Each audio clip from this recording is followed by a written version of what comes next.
Bismillahirrahmanirrahim. Assalamualaikum warahmatullahi wabarakatuh. Alhamdulillah wassalatu wassalamu ala Rasulillah Muhammad ibn Abdullah wa ala alihi wa sahbihi wa man walah wa ba'd. Fa ya ibadallah usi nafsi wa iyyakum bi taqwallah faqad fazal muttaqun fala tamutunna illa wa antum muslimun. Faqala ta'ala ya ayyuhalladzina amanu taqullaha haqqa tuqatih wa la tamutunna illa wa antum muslimun. Keluargaku sekalian yang terhimpun di dalam Perbagas, Pertamina Gas, kita mengawali dengan bermohon kepada Allah semoga siapapun yang berada di ruangan ini atau terhubung dalam kajian ini, semoga senantiasa dijaga, diberkahi dan dilindungi dalam kebaikan oleh Allah Subhanahu wa taala. Kita doakan yang bertugas di luar kota. Tadi saya dengar info juga Pak Direktur sedang di Semarang. Semoga giatnya dimudahkan oleh Allah dan semoga diberikan keberkahan. Ada satu bagian yang penting amanat Nabi di hadis Muslim pada satu sifat kepemimpinan. Bahwa di antara sifat pemimpin dan yang dipimpin itu harus selalu membangun kekompakan dengan nilai cinta dan doa. Ini yang sering dilupakan. Nabi pernah menyampaikan dan penyampaian ini, hadis ini didokumentasikan oleh Imam Muslim dalam satu kalimat yang singkat, padat tapi mengikat. Khiyaru a'immatikum man tuhibbunahu wa yuhibbunakum. Pemimpin yang baik itu adalah pemimpin yang kalian mencintainya dan ia pun mencintai kalian. Nah, membangun cinta itu salah satu jembatannya dengan doa. Oleh karena itu, di antara doa yang dianjurkan saat Anda memulai pekerjaan, itu bukan hanya untuk pribadi, lancarkan pekerjaan saya, tapi juga sehatkan pimpinan saya, pimpinan mendoakan sehatkan anggota saya, sehingga semua itu melahirkan sifat harmoni yang memberikan kenyamanan dan kebahagiaan dalam bertugas. Nah, izinkan saya mengawali dengan itu dulu, karena itu di antara sunnah yang seringkali terlupakan. Sehingga bekerja itu lebih banyak dilakukan dengan tekanan menyelesaikan tugas dibandingkan dengan rasa cinta untuk bisa memberikan nilai ibadah di dalamnya. Yang kedua, semoga sholat kita diterima oleh Allah Subhanahu wa taala. Nah, yang kedua ini tidak cukup dengan amin. Kita harus tahu dulu standar penerimaan itu seperti apa. Dan yang kedua, kenapa harus sholat? Ini poin pokoknya. Mengapa sih umat Islam itu cukup hanya misalnya dengan bersyahadat saja dipandang sudah berislam, lalu berbuat baik? Kenapa mesti ada sholat? Kenapa bahkan yang pokok sampai 5 waktunya? Dan jumlah rakaatnya pun diatur sedemikian rupa sampai teknisnya pun dijelaskan dengan rinci. Saking rincinya, bila ada yang menyimpang dari rincian itu, maka dianggap sholatnya tidak sah dan mesti diulang. Shallu kama ra'aitumuni usalli. Sholatlah kalian seperti kalian persis melihat aku menunaikan sholat. Dan dalam sholat inilah kemudian ada sanad yang tersambung secara ketat sampai-sampai dalam hadis Muslim nomor hadis 397. Demikian di Al-Bukhari juga diabadikan di nomor hadis 757 oleh sahabat Abu Hurairah. Sanadnya tersambung kepada Khalad bin Rafi Az-Zuraiqi, seorang yang sholat di samping Nabi tapi bermasalah sholatnya. Lalu Nabi meminta beliau untuk mengulangi sholatnya. Sampai 3 kali peristiwa itu hingga beliau berkata, ya Rasulullah au kama qala alimni ma uhsinu ghairah. Ya Rasulullah, tolong ajarkan kepadaku karena aku tak punya pengetahuan lebih dibandingkan dari apa yang telah aku kerjakan. Nah, dari dasar ini melahirkan satu pertanyaan kritis ya, dan juga perlu argumentasi yang kuat secara syariah mengapa kita menunaikan ibadah salat. Baik teman-teman sekalian, karena waktu kita sangat padat ya, kita manfaatkan sebaik-baiknya. Saya mohon izin kajian kita akan lebih fokus kepada inti materi sehingga manfaatnya lebih banyak kita dapatkan. Salat satu-satunya amalan di dalam Islam yang mencakup 4 bagian pokok dalam beragama. Jadi ketika seseorang menetapkan dirinya beragama dan ciri satu nilai agama itu bernilai benar, ya, dalam nanti kalau kita mau komparasikan atau kita riset, itu ciri pokoknya ada 4. Satu, ada aspek namanya aspek keyakinan, ya, tauhid atau akidah. Nggak mungkin kan beragama kalau nggak yakin, Ya, karena itu pasal 29 ayat kedua itu mengandung nilai keyakinan. Negara menjamin kemerdekaan tiap-tiap penduduk untuk memeluk agamanya masing-masing dan beribadah menurut agama dan kepercayaannya itu. Ya, jadi nggak mungkin kita bisa menghasilkan nilai kepercayaan dan ibadah kalau tidak ada unsur keyakinan. Atau bahasa kitanya disebut dengan iman. Ya, iman itu nanti juga dipaku dalam setiap nilai kebangsaan di konteks Negara Kesatuan Republik Indonesia. Ini yang paling membahagiakan. Jadi mau jadi pegawai apapun itu syarat, ya, salah satu syarat yang melekatnya beriman dan bertakwa kepada Tuhan Yang Maha Esa, gitu kan? Ya, kemarin saya di BPK itu ada 11 bab Romawi, 40 pasal. Ya, di bab yang keempat pasal 13 tentang pemberhentian dan pengangkatan itu ada 11 poin A sampai K. Di poin B yang keduanya syarat menjadi bagian dari anggota BPK itu beriman dan bertakwa kepada Tuhan Yang Maha Esa. Baik, di Undang-Undang Pendidikan Sisdiknas nomor 20 tahun 2003 itu kalau kita baca dari poin menimbang ada 4, di poin B-nya saja sudah ada iman. Ya, Undang-Undang Dasar 1945 mengamanatkan pemerintah mengusahakan satu sistem pendidikan ya nasional yang meningkatkan keimanan dan ketakwaan pada Tuhan Yang Maha Esa serta akhlak mulia, baru mencerdaskan kehidupan bangsa. Ya, secara singkat, satu, agama dianggap benar kalau ada doktrin keimanan, ada akidah, ada tauhidnya. Yang kedua, ada ibadahnya. Ya, sebagai pembuktian kita beriman, buktinya apa? Ya kan? Saya beriman kepada Tuhan, kita tetapkan, misalnya Allah. Apa pembuktian keberimanan kita kepada Allah? Ya, kan pembuktiannya itu mesti diwujudkan dalam bentuk sikap. Sikap itulah yang disebut dengan ibadah. Nah, konsepsi ini ada di Quran surah ke-20 Thaha di ayat ke-14. Innani anallahu la ilaha illa ana fa'budni. Ya, sungguh aku tegaskan bahwa akulah Allah, satu-satunya Tuhan yang layak dipertuhankan dan disembah. Ketika Anda mempertuhankan aku, fa'budni, maka buktikan kebertuhananmu kepadaku dengan menyembahku. Karena itu namanya Allah punya dua arti. Satu yang dipertuhankan, kan? Ilahun wahid. Yang kedua yang disembah. Ya, jadi yang dipertuhankan dan disembah. Oke. Tiga. Yang ketiga harus punya unsur praktikal atau implementatif dalam interaksi kehidupan. Ya, jadi bukan cuma nyembah Tuhan, bimbingan kehidupannya apa? Implementasi dari ibadah itu. Ya, ciri umat beragama itu kan bukan hanya sekedar saya yakin, beriman, saya ibadah. Terus bukti ibadah itu dibawa dalam berinteraksi hariannya seperti apa wujudnya. Ya, makanya ketika dulu orang itu jujur, orang itu bangga dengan kejujurannya bukan sebagai orang jujur, tapi sebagai muslim. Jadi ketika ditanya, kenapa Anda jujur? Karena saya muslim. Ketika ada seorang penggembala di Sahara yang sangat gersang, diuji oleh Umar bin Khattab, ingin diambil kambingnya, kan kisahnya viral kan? Baik ya? Oh, tapi ini bukan punya saya. Bilang aja pada tuan Anda, kalau kambingnya hilang satu dimakan serigala. Lantas di mana Allah? Jawaban itu yang menggetarkan kepada jiwa. Jadi kebenaran yang diungkap dengan sikap kejujuran itu implementasi nilai beragama. Nah, jadi praktek ibadah ada di muamalah. Oke, satu akidah, akidah dibuktikan lewat ibadah, ibadah diimplementasikan dalam muamalah. Itulah sebabnya nanti seluruh bagian tubuh kita ketika digunakan untuk bersifat dan bersikap, itu ada tuntunan iman di dalamnya. Oke? Misal, saya tanya begini ya. Ini mukaddimah ya, kita belum mulai nih. Saya tanya gini, apa fungsi mata? Tuh kan, sudah keliru kan? Nah, kalau hanya melihat, hewan juga melihat.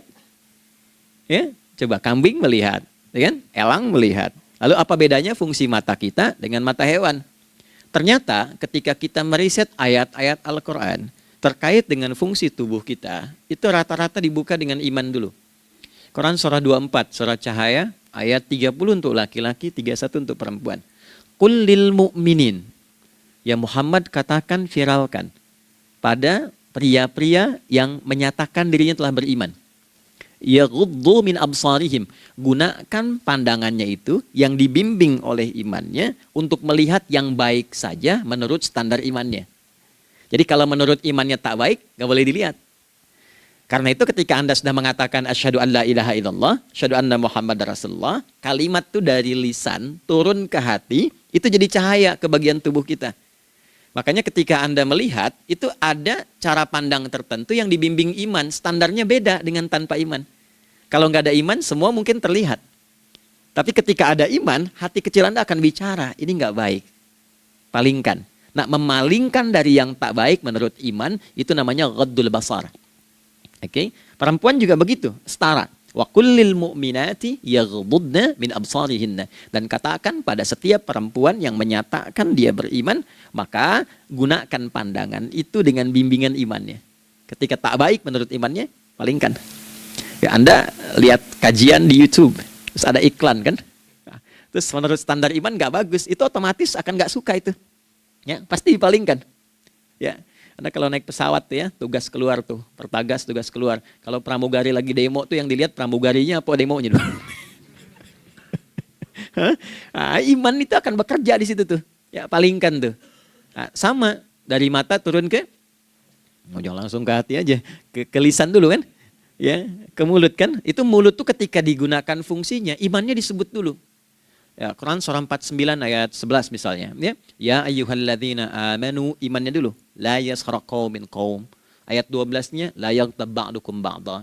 Hai orang-orang yang telah menyatakan beriman. Kalau pakai alladzina disebutkan 1080 kali dalam Al-Quran, itu kalimatnya diksinya singkat, padat, mencakup semua tanpa sekat.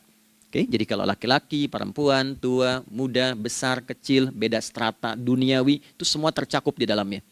Hei semua yang telah menyatakan beriman, gunakan imanmu untuk membimbing lisanmu bertutur. Kalau masih merasa punya iman, jangan gunakan lisan untuk mencela, merendahkan orang. Untuk bergibah, membuat hoax.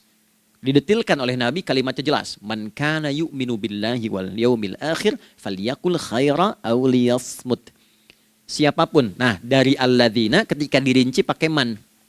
Ya, man itu bentuk tunggal, ya, personal, tapi maknanya general. Jadi kalau Anda, saya, kita baca ayat atau hadis ada man, posisikan Nabi sedang bicara ke kita. Ya, hei Adi Hidayat, posisikan Nabi bilang gitu tuh. Kalau engkau merasa beriman sama Allah dan yakin dihisab di hari kiamat, jaga lisanmu. Katakan yang baik dengan bimbingan imanmu, tak mampu engkau diam. Jadi cukuplah suami istri itu menggunakan satu hadis ini, pasti sakinah itu muncul dalam kehidupan rumah tangganya. Ya, itulah sebabnya kenapa sakinah didahulukan dibanding mawaddah. Hati-hati ya, Mbak, walaupun namanya sakinah nggak ada ini nggak akan datang tuh ketenangan tuh. Ya, ada yang tahu nggak rahasianya? Kenapa sakinah duluan dibanding mawaddah? Ya, 5 juta. Ya, waktu habis karena padat sekali. Maddah jamaknya mawaddah, rasa kasih yang tumbuh dari pemberian materi. Jadi kalau rumah tangga itu ingin cenderung pada kebahagiaan, boleh berbagi dengan materi. Ya, istri cemberut, ya Anda datang dengan senyuman, sayang, kenapa? Ya, ini emas 2 kilo, ya. Nah itu pasti sehat lagi tuh. Ya, itu mawaddah. Tapi maaf, walaupun Anda mapan bekerja, harta cukup melimpah, ruah, tapi tidak ada ketenangan di rumah tangga, tidak ada sakinah, maka hampa kehidupan rumah tangga itu. Itulah sebabnya kenapa di Quran sakinah lebih dulu dibandingkan dengan mawaddah. Saya tanya ibu deh, ibu pilih mana? Kaya tapi gelisah atau miskin tapi tenang? Oke. Saya paham itu. Saya paham. Suami juga sepakat semuanya. Artinya apa? Kita nggak bisa menghilangkan unsur ketenangan. Oke, itu hanya pembuktian argumentatif ya, supaya kajiannya lebih kepada argumen. Jadi ada akidah terkorelasi dengan ibadah, implementasinya di aspek muamalah. Nah, nanti cara bermuamalahnya diatur lewat akhlak namanya. Bagaimana bermuamalah yang baik? Kan Anda, maaf ya, berekspresi kepada pimpinan dengan kawan kan berbeda. Oke, kepada orang tua dengan anak kan lain. Nah, yang mengatur interaksi kita sehingga terjalin harmoni yang baik, itulah yang disebut dengan akhlak. Nah, 4 poin inilah yang menjadi inti dakwah Nabi SAW ketika diutus oleh Allah Subhanahu wa Ta'ala. Memastikan 4 ini bisa optimal kita lakukan dalam kehidupan. Bonusnya yang kelima, selalu meningkatkan inovasi sehingga selalu mendapatkan hal baru dalam kehidupan. 5 ini digabungkan di Quran surah kedua Al-Baqarah di ayat 151. Kama arsalna fikum rasulam minkum yatslu alaikum ayatina. 1. Oke, wa yuzakkikum. 2. Akhlak. Wa yuallimukumul kitaba. 3. Wal hikmah. 4. 5. Wa yuallimukum ma lam takunu ta'lamun. Kelima-limanya ini digambarkanlah dalam bentuk ibadah yang melatih kita sebagai pondasi awal menuju dan memantapkan 5 hal ini, yaitu sholat. Itulah sebabnya kenapa sholat yang pokok dilakukan 5 waktu dalam sehari untuk mewujudkan 5 hal ini dalam kehidupan, dan satu-satunya ibadah yang mengumpulkan 5 aspek ini dalam prakteknya hanya sholat. Hanya sholat. Oke, mari kita detilkan, kita rinci, dan di sini kita akan mulai kajian kita. Yang tadi mukadimah ya. Baik, kita punya 30 menit. Wah, padat sekali. Bismillahirrahmanirrahim. 1. Salat adalah perwujudan iman seorang hamba. Karena itulah kalimat salat pertama kali disebutkan dalam Al-Quran, itu letaknya setelah kalimat iman. Al-Baqarah ayat 3. Alladzina yu'minuna bil ghaibi wa yuqimunas shalah. Orang-orang yang telah menyatakan beriman dan konsisten menjaga imannya. Beda alladzina amanu dengan yu'minun. Amanu telah beriman. Tapi kalau dia komitmen dan konsisten terus menjaga imannya sampai saat dia berpulang pada Tuhannya, maka berubah nanti bentuknya kalau di bahasa Arab jadi mudhari'. Kalau di bahasa Inggris kan tuh punya 3 arti. Present, continuous, and future. Jadi kalaupun sekarang terus berlangsung sampai masa depan pun saya tetap akan beriman. Nah, pembuktian untuk menjaga iman itu pembuktian utamanya pada sholat. Itulah sebabnya satu-satunya amal ibadah dari rukun Islam yang 5 itu, ya, satu-satunya amal ibadah yang disebut iman dalam Al-Quran hanya sholat. Teman-teman boleh buka Quran surah kedua Al-Baqarah di ayat 143. Ya, di pertengahan ke ujung ayatnya. Saya percepat. Wa ma kana Allahu liyudhi'a imanakum. Dan Allah nggak akan pernah menyia-nyiakan sholat seseorang yang dikerjakan karena imannya. Ayat ini turun, ketika ada terjadi pergantian arah kiblat. Dari yang tadinya semula ke Masjidil Aqsa, lalu berputar 180 derajat, beralih ke Masjidil Haram. Nabi sedang berada di luar Madinah. Madinah tempo dulu, wilayahnya nggak seluas cakupan sekarang. Oke, kalau diilustrasikan, area sekitaran Masjid Nabawi sekarang itulah Madinah lah. Di luar itu sudah di luarnya. Nah, Nabi sedang sholat, riwayatnya banyak menyebutkan, ada yang mengatakan zuhur, ada asar, ada maghrib. Di pertengahan itu turunlah Al-Baqarah ayat 144. Qad nara taqalluba wajhika fis sama' falanuwalliyannaka qiblatan tardaha fawalli wajhaka syatral masjidil haram. Maka berputarlah dengan turunnya ayat ini 180 derajat menghadap ke arah Masjid Al-Haram. Problemnya adalah ketika Nabi dan pengiring beliau kembali ke Madinah, area Masjid Nabawi, kan nggak semua masyarakat ikut. Maka virallah informasi itu bahwa kiblat telah beralih ke kiblat awal, yaitu Ka'bah Al-Musyarrafah. Maka penduduk panik pada saat itu. Status sholat kami yang tadi dikerjakan bagaimana? Karena sedang nggak bisa diulang, sudah pindah waktu. Maka turunlah kemudian firman Allah yang Al-Baqarah 143 itu, wa ma kana Allahu liyudhi'a imanakum. Karena engkau mengerjakan sholat itu dengan imanmu, maka Allah nggak menyia-nyiakan imanmu itu. Maksudnya apa? Walaupun arah kiblatnya tidak tahu mengarah kepada sisi yang belum berubah, tetap dihitung pahalanya sempurna karena imannya. Nah, ini nanti yang menjadi landasan turunnya Al-Baqarah ayat 115. Walillahil masyriq wal maghrib fa aynama tuwallu fathamma wajhullah. Kalau Anda sedang tugas nanti di lapangan, lalu sulit menemukan arah kiblat. Aplikasi susah karena sinyal nggak masuk misalnya. Oke, kemudian juga matahari agak remang-remang sehingga sulit untuk terlihat patokannya. Maka dengan keyakinan, dengan iman itu, menghadaplah ke arah yang kita yakini, maka berlakulah Al-Baqarah 115. Di saat itu diterima amal ibadah kita sama dengan yang menghadap kiblat dengan dasar imannya. Oke, nah pengertian terbaliknya, mafhum mukhalafahnya, maka Nabi mengatakan, al-farqu bainal mu'min wal kafir tarkus shalah. Beda antara orang yang beriman dengan yang belum beriman adalah pada sholatnya. Jadi kalau ada orang mengatakan sudah beriman dan tidak menunaikan sholat, ini artinya keimanannya belum diakui sepenuhnya oleh Allah Subhanahu wa taala. Jelas ya? Halo, kenapa sedih begini? Maaf, saya terlalu cepat nggak? Enggak ya? Baik. Jadi dalam poin ini penting pembedanya di sholat. Itulah sebabnya kenapa dari kecil kan, usia sekian, dari mulai 3 ke arah 7 tahun contohkan. Ya, orang tuanya sholat bentangkan sejadah. Kalau bisa, kalau anak sudah mulai suka tuh kasih model sejadah yang anak-anak sukai bentuknya. Ya, dulu ada anak saya senang model mobilan, saya tidak sebutkan supaya tidak endorse gitu ya. Dikasih sejadah dengan pola itu, dia senang tuh ikutin. Kita nggak minta sholat, dia datang sendiri. Ya, nanti setelah mulai 7 tahun kan baru diajarkan dengan baik, diajak ke masjid kalau yang laki-laki. Demikian seterusnya. Ya, mengapa dari awal dituntun seperti itu? Untuk memberikan sebuah penguat bahwa penjagaan iman dimulai dari sejak dini. Ya, tapi di Indonesia saya perhatikan kelasnya sudah advance. Ya, TK sudah manasik gitu. Okay. Itu satu ya. Karena nanti kalau Nabi bilang begitu artinya akan terjadi orang mengatakan beriman tapi tidak sholat. Ya, makanya keras dari awal Nabi katakan bahwa pembeda antara orang yang beriman dengan yang baru klaim beriman itu pada sholatnya. Ya, pada sholatnya. Mengerjakan sholat maka sah status imannya, tidak menunaikan sholat maka bermasalah imannya. Itu poin yang pertama. Yang kedua teman-teman sekalian, ibadah. Kita lanjut ya.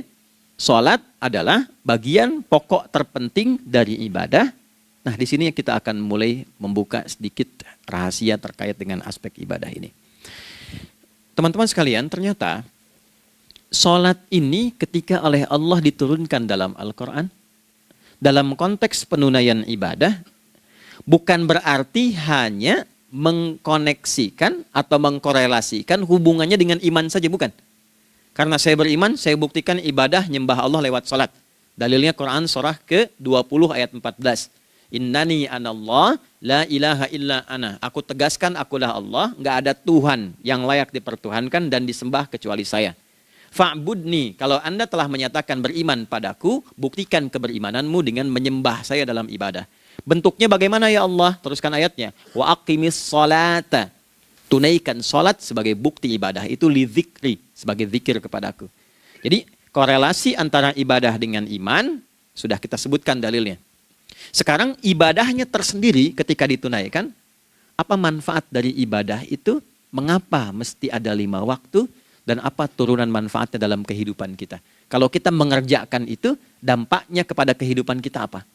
Nah, inilah indahnya di dalam Islam, dijelaskan dalilnya, diberikan contohnya, diberikan alasannya, dan yang paling indah, diberikan penjelasan dengan detail tentang manfaat-manfaatnya. Ini tidak ditemukan di dalam konsep keyakinan manapun. Kalau teman-teman boleh mau riset silahkan.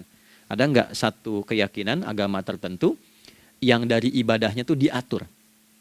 Cara memulainya, bacaannya, detailnya, manfaatnya, waktunya, sampai dengan hasilnya, sampai kiamatnya.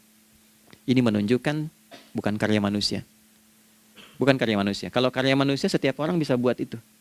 Ya, ketika ini menunjukkan bukan karya manusia, maka pertanyaannya dengan cara apa lagi Allah memberikan pembuktian pada kita bahwa Ia Tuhan yang hak yang harus kita sembah. Nah, kalau sudah paham, mari kita rincikan turunan tentang sholat ini. Kita mulai satu-satu teman-teman sekalian dari waktu sholat. Seperti kita ketahui waktu sholat ada 5. Tapi yang sering kita dapati dari yang 5 ini tidak semua orang mengetahui tentang makna dari nama dan pembagian di waktu ini. Yuk kita mulai rincikan. Sholat yang pertama namanya apa? Gak usah khawatir, menang gak dapat hadiah kalau benar. Salah juga keterlaluan. Oke, 1 subuh. Dia satu-satunya nama sholat yang punya 2 nama ya. Subuh dan fajar. Oke, Pak Fajar, Pak waktu sholat. 2 zuhur. 3 asar. 4 maghrib. 5 isya. Oke, rumus hitungannya 24, 4, 3, 4 ya. Rumus bilangannya 24, 4, 3, 4. Kalau mau tanya nomor koneksi dengan Allah 24, 4, 3, 4, 2 subuh, 4 zuhur, 4 asar, 3 maghrib, 4 isya. Oke, pertanyaannya apa artinya nama itu? Selama ini jangan-jangan kita hanya tahu namanya tapi tidak memahami maknanya. Itu poinnya. Oke, sekarang mari kita mulai. Izin saya tidak punya kemampuan untuk menuliskan, ya, karena memang saat ini terbatas. Tapi kalau diperkenankan bisa kita coba uraikan sedikit. Baik. Ya, bismillah. Jazakallah khair. Mohon fokus baik-baik karena waktunya tinggal 21 menit lagi. Izin saya pastikan dulu ya supaya terlihat dengan baik. Ibu kelihatan di sana? Bagus.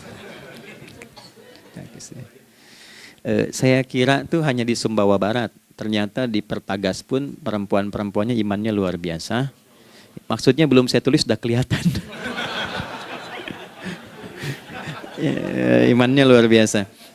Oke, kita mulai dari yang pertama ya. 5 waktu sholat. Kita mulai dari 1 dulu.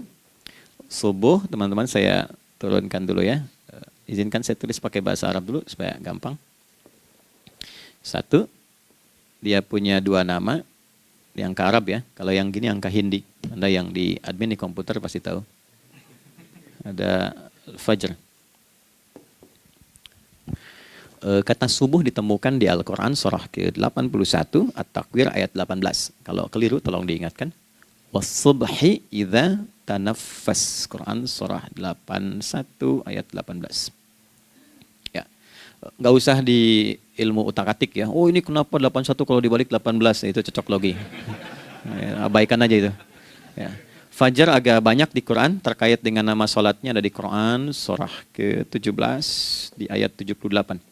Aqimis salata liduluki syamsi ila ghasaqil laili wa Qur'anal fajr. Inna Qur'anal fajri kana masyhuda. Yuk kita mulai ke maknanya dulu. Ingat rumusnya ya. Rumusnya ini selalu begini rumusnya. Aqidah selalu punya korelasi dengan ibadah. Ibadah selalu punya korelasi dengan muamalah, interaksi harian kita. Muamalah hiasannya adalah akhlak. Barulah kemudian di sini muncul inovasi dalam kehidupan, hal yang baru. Hidup ya, yang mengacu pada 2 kebahagiaan yaitu dunia dan akhirat. Ya, konsepsi ini nanti ditemukan di Quran surah ke-2 Al-Baqarah ayat 201 dan menjadi doa paling favorit umat Islam Indonesia saat ini. Rabbana atina fid dunya fil akhirati. Oke, ya cukup. Subuh. Ini rumus dasarnya. Dari akidah, kita beriman, pembuktian imannya lewat ibadah sholat. Apa hubungan sholat dengan aktivitas harian kita? Subuh asalnya terkorelasi dengan kata asbah. Oke? Asbah itu asalnya sesuatu yang sudah siap dengan rencana yang matang. Baik, orang Arab tuh kalau bertanya begini, kaifa asbahta ya akhi? Kaifa asbahti ya ukhti? Bagaimana kabarmu di pagi ini? Itu bukan hanya nanya kabar kesehatan.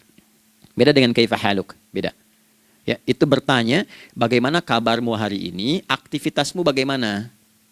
Lancar, sudah siap, planning bagus dan sebagainya. Ya, itulah sebabnya ketika Allah bersumpah dengan awal waktu, penandanya adalah planning kegiatan.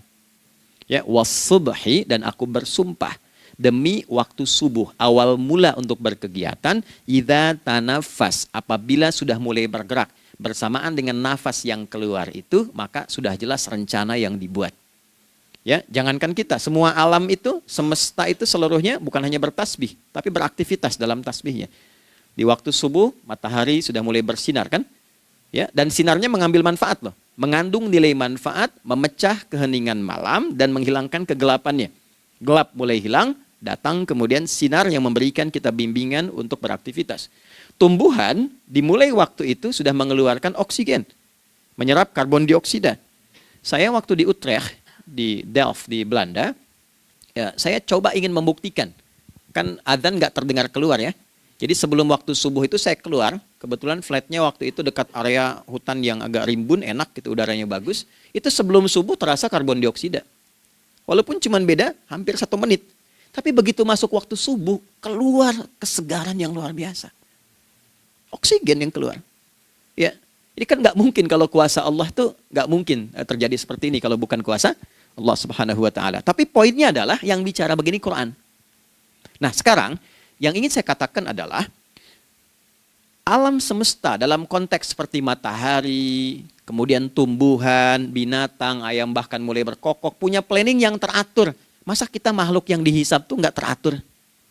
Nggak punya perencanaan? Maka subuh itu mengajarkan kepada kita, jangan sampai ada orang Islam yang punya keimanan, lalu menunaikan sholat, diajarkanlah oleh Allah, setiap masuk subuh itu harus punya agenda yang jelas. Planning yang terukur. Jangan terjadi mengaku muslim, beriman, tapi nggak jelas perencanaan hidupnya. Jam 7 mau di mana? Jam 8 kerjakan apa? Anda dari sini ketemu 7 ke 4, atau setengah 8 ke setengah 5, 8 jam kerja. Oke, berangkat jam berapa? Petakan di jalan macetnya di sebelah mana? Ukur sampai kantor tiba jam berapa? Apa yang mau dikerjakan di kantor? Itulah Islam, itulah subuh. Sehingga tidak ada satupun orang Islam di era Nabi mengajarkan beraktivitas kecuali terukur dan teratur. Bahkan Nabi memulai itu evaluasinya di malam hari. Sehingga turun di antara surah Al-Insyirah itu ada ayat yang tegas mengatakan di ujungnya, فَإِذَا فَرَغْتَ فَانْصَبْ. Evaluasi yang telah berlalu di malam hari. Evaluasinya menyeluruh sampai ke zikirnya. Dicatat nih. Ya, aku hari ini secara spiritual itu, mohon maaf, sholat jamaahnya berapa waktu tuh? Dari 5. Oke? Misalnya dari 5 itu cuma 4, berarti koreksi ada yang kurang.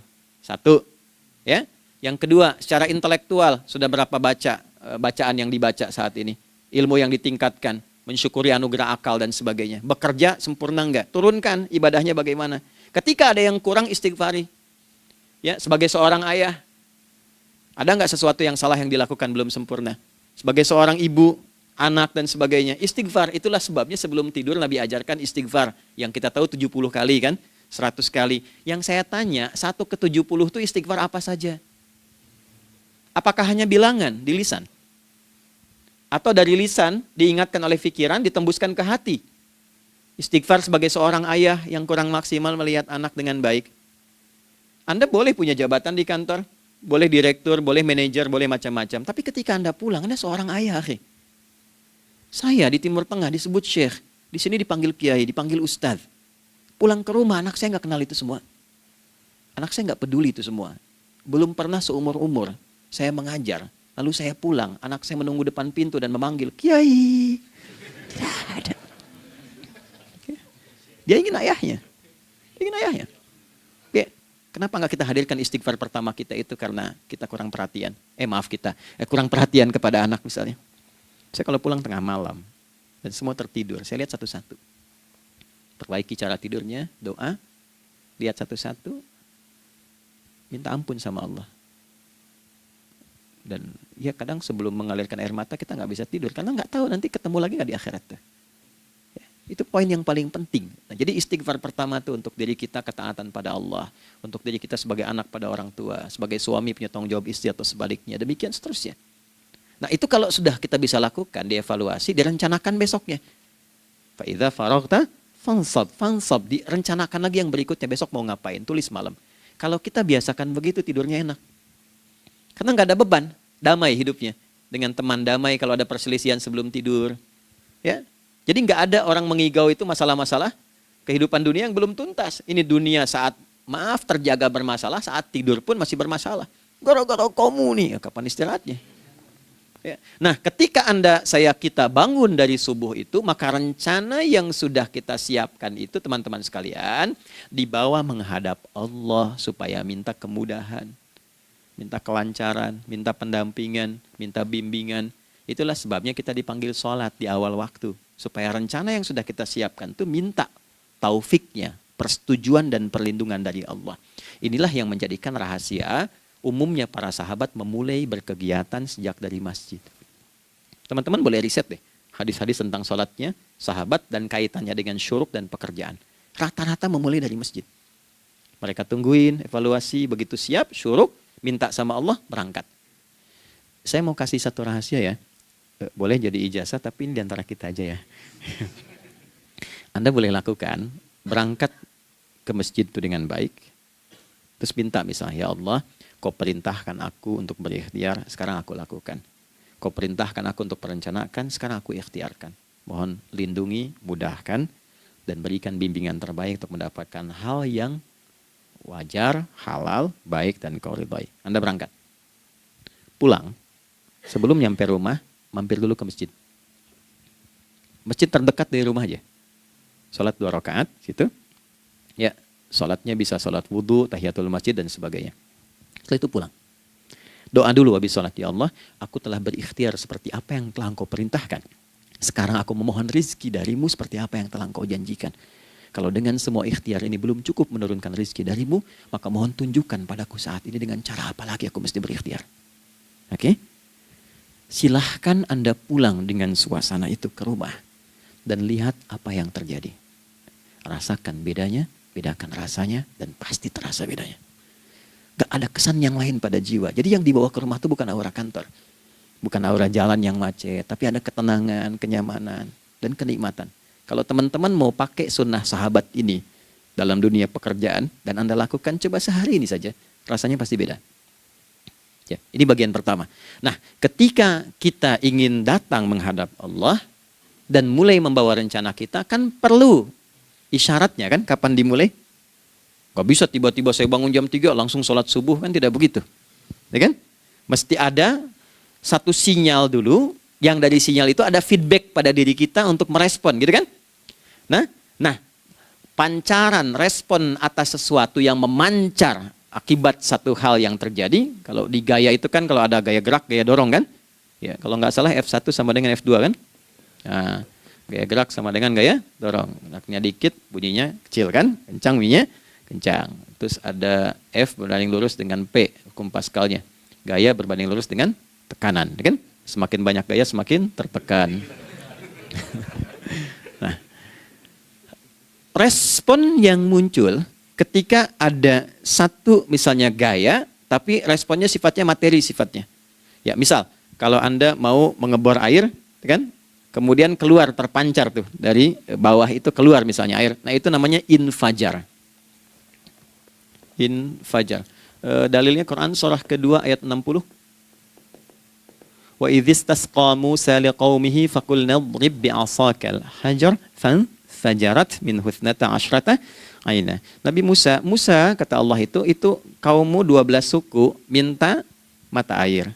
Dan nggak tanggung, setiap sukunya minta satu, katanya supaya nggak rebutan. Maka Allah firmankan, pukulkan tongkatmu yang kayu. Lihat diksinya detil sekali. Pukulkan tongkatmu yang kayu ke batu itu, maka batu itu akan terbelah dan mengeluarkan pancaran 12 mata air. Ya, tongkat kayu dipukulkan ke batu, batunya yang hancur. Karena Musa seorang nabi, gitu kan? Anda punya tongkat emas, pukulkan ke batu, maka keluar 12 air mata. Gitu ya. Nah ini, infajar. Kalau respon yang keluar itu respon buruk. Misal dalam nafsu, kan suka ada trigger ya yang memancing respon, terus nafsu keluar kan? Ya, apa saja itu? Lihat gambar yang nggak bagus, nafsu keluar, itu kan? Lihat sendal bagus, nafsu keluar, macam-macam ya. Nah itu fujur namanya, fujur. Hurufnya masih sama, cuma bentuknya berbeda. Fa, jimnya masih ada waw, ada ra-nya, fujur. Quran surah 91 di ayat 7-10.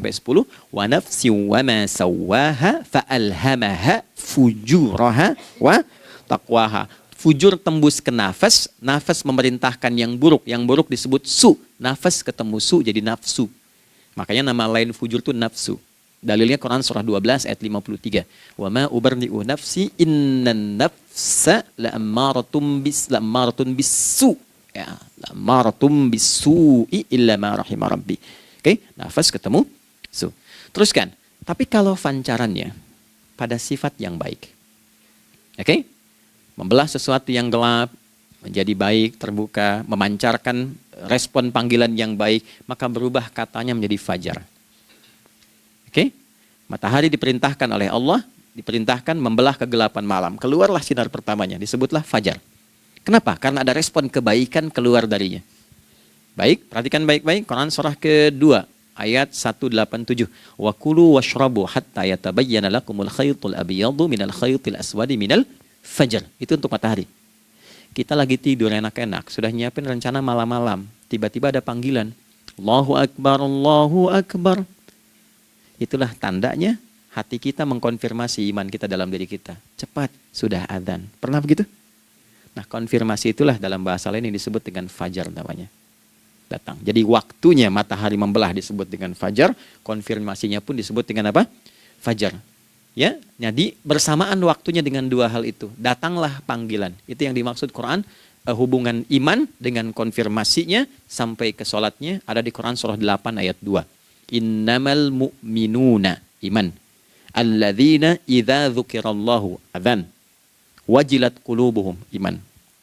Jadi begitu ciri iman itu ada dalam jiwa, dipanggil lewat adzan, kan? Allahu akbar, langsung merespon, ya Allah sudah adzan. Walaupun setelah adzan ada lagi getaran, baru adzan belum qomat gitu kan. Nah, misal ya. Nah, tapi inilah fajar.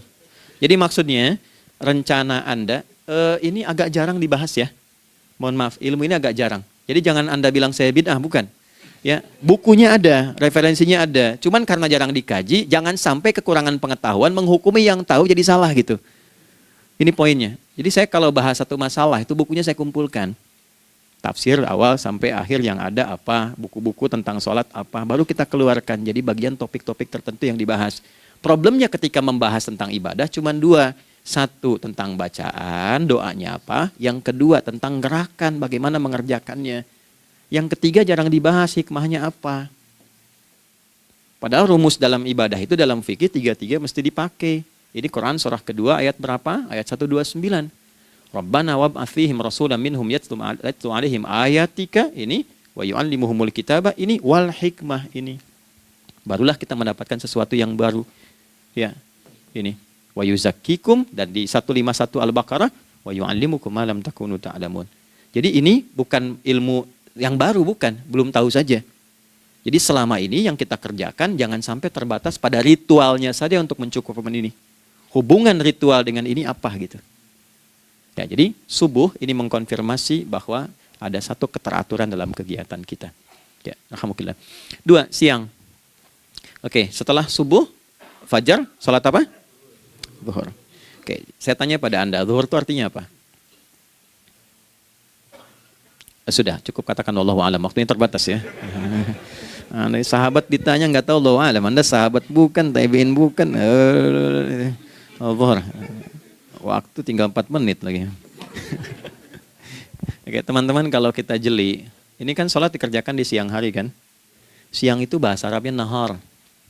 Naharun itu siang. Tapi kenapa sholatnya zuhur? Kok nggak sholat nahar gitu?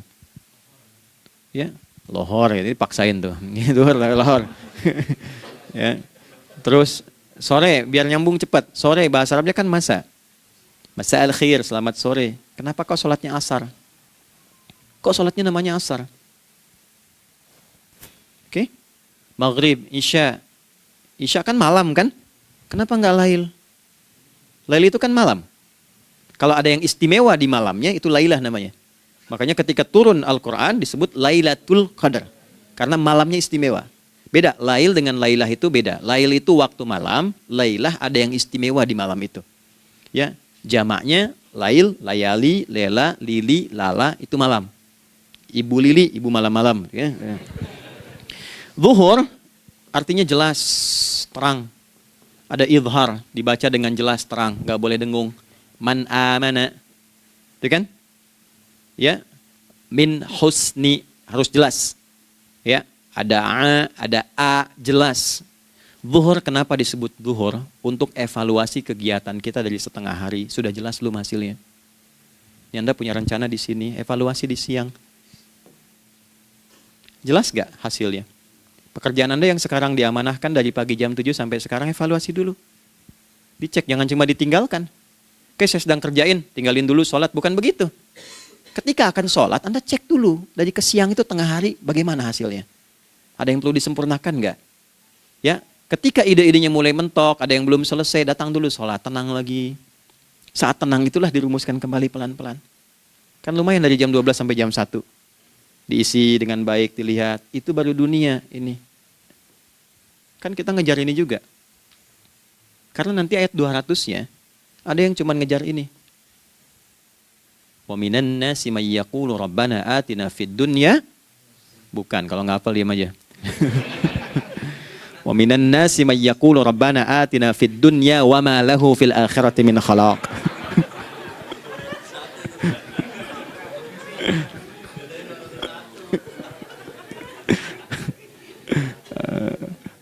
Paham kan? Dan di antara manusia ada yang fokusnya hanya dunia yang dikejar, sehingga nggak kebagian akhiratnya. Padahal dia tahu dia mau pulang. Yang lebih aneh lagi, pengen pulang surganya Firdaus dekat dengan Nabi. Tapi tiap hari kerjakan dunia, dunia lagi, berangkat gelap, pulang gelap, terus meninggal gelap juga. Kan repot. Nah, maka mesti investasi kan. Anda kalau tugas keluar kan, apalagi keluar negeri kan hukumnya beda. Bekalnya pun tidak sama. Anda tugas ke Amerika, mata uangnya sudah beda, hukumnya sudah beda. Terus pengen pindah ke alam barzah, pengen hukumnya sama dengan dunia, mustahil. Ya, makanya dimensinya beda, keadaannya tidak sama. Baju yang dipakai kan beda. Barang-barangnya nggak sama. Makanya disebut telah meninggal dunia, meninggalkan semua yang melekat pada dunia. Pindah ke alam lain, persiapan menuju titik akhir yang tidak ada ujungnya lagi. Nggak ada pembuka lagi. Jadi sudah ujung begini, nggak ada ruang lagi yang lain. Itu akhirat namanya. Makanya di sini cuma dua pilihannya. Kalau nggak ke surga, nah itu. Ya. Apa investasi yang ada di sini? Maka siang itu dicek dulu. Pekerjaan jadi ibadah nggak? Tadi niatin ibadah nggak waktu berangkat dari rumah? Kan? Waktu ngetik, waktu ngerjain di kantor, jadi ibadah nggak? Kalau ibadah, Anda nggak mungkin berbuat kriminal. Anda nggak mungkin berbuat maksiat. Nggak mungkin nipu, nggak mungkin nyogok. Nggak mungkin korupsi. Kan lagi ibadah. Nggak mungkin curang. Kan lagi ibadah. Anta budallaha ka'annaka tarah. Anda itu mengerjakan segala hal sebagai ibadah, merasa diawasi Allah. Fa in lam takun tarah fa innahu yarak. Kalaupun Anda merasa nggak melihatnya, Anda yakin Anda dilihat. Itulah kerja pakai iman, maka ini di bawah akidahnya.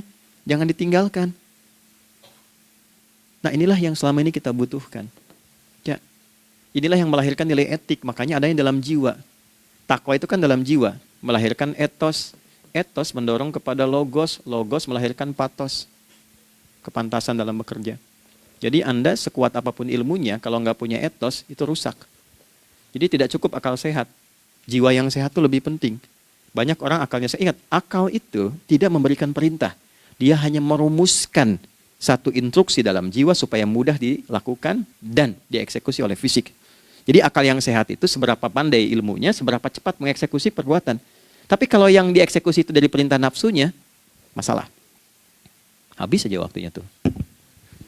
Ya. Ini gimana ini? Tolong jawab loh.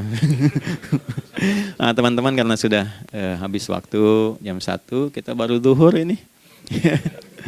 Nah, yang paling menarik itu gini, yang paling menarik kalau ada orang belum sadar sampai zuhur tentang akibat kehidupan ini, maka muncullah asar.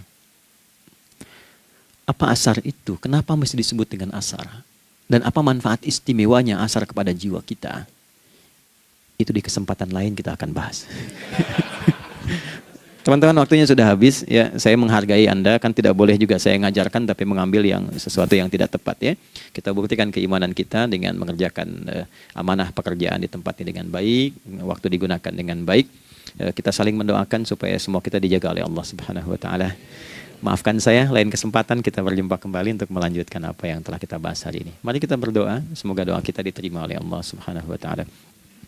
Allahumma taqabbal minna innaka antas sami'ul alim wa tub 'alaina innaka antat tawwabur rahim. Nahmaduka kama 'allamtana an nahmadak wa nashkuruka syukran kama 'allamtana an nashkurak. Antal muqaddim wa antal muakhir bi yadikal khair innaka 'ala kulli syai'in qadir. Ya Allah, kami memujimu seperti Engkau mengajarkan kami untuk memuji dan bersyukur atas segala nikmat-Mu seperti Engkau bimbing kami untuk mensyukuri segala nikmat-Mu. Allahumma salli wa sallim wa barik ala habibikal karim rasulikal mustafa al-amin sayyidina Muhammadin wa ala alihi wa sahbihi ajma'in. Ya Allah, anugerahkan kami kemampuan untuk terus bersalawat pada Rasulullah, sehingga dengan itu kami mendapatkan kemampuan yang baik untuk meneladani kemuliaan beliau dalam beraktivitas kehidupan.